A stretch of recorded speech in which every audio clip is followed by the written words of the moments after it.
For quite some time, I was really an advocate of free love and believed that being a wife was an oppression and that there should be no jealousy, that this was politically reactionary and so on. I soon after that became jealous and really fell in love, and I do believe now that jealousy and true love and marriage and such like are not at all inherently oppressive, although they can be. Like free love can also be oppressive, tremendously oppressive.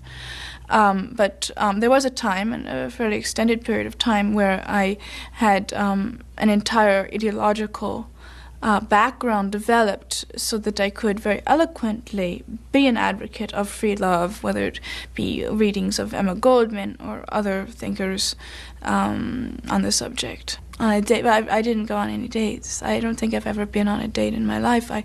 I know somebody once took me somewhere by accident. I didn't know what I was getting into, and I think it was a date, but I don't know because I never had anything to compare it to.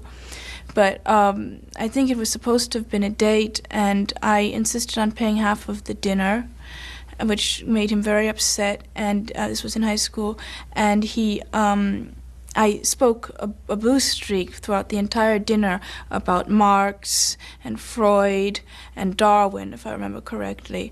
And I used the table mats to create diagrams to illustrate what I was speaking about. I did have either friendships that could be even very close but utterly platonic with men, or I would have a lover who would be not someone I kissed, but someone I made love to. I never had a situation where I was going on dates with like 6 people and I would kiss some and some I would pet or whatever. Pet is such a bizarre word. I would pet, they would pet, we would pet. I don't know how to even use the verb pet, but whatever it is, feel one another or whatever.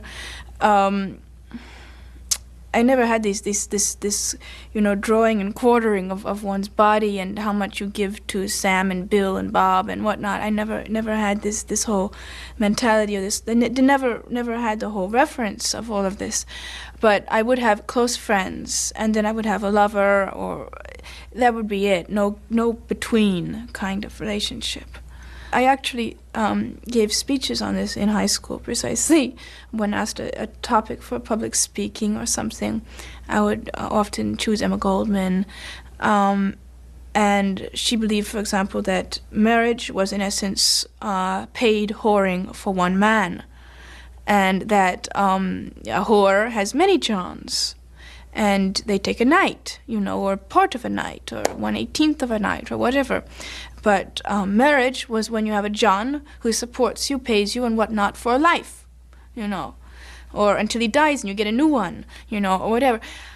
And this was what she wrote in some essay, and this is what I really believed. I do not believe this anymore. I really believe that I'm going to be forever with the man I'm married to. In my very first sexual experiences, rubbers were used as the only thing, and that was something that the man just sort of had naturally thought that was the thing to do. I was not particularly even involved.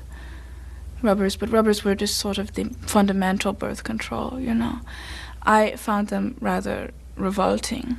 I really hate rubbers. Horrible.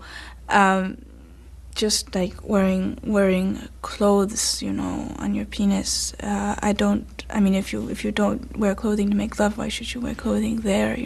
Anything that you can do to get to transcend the wearing of rubbers is a positive thing as far as I'm concerned, It's just not good.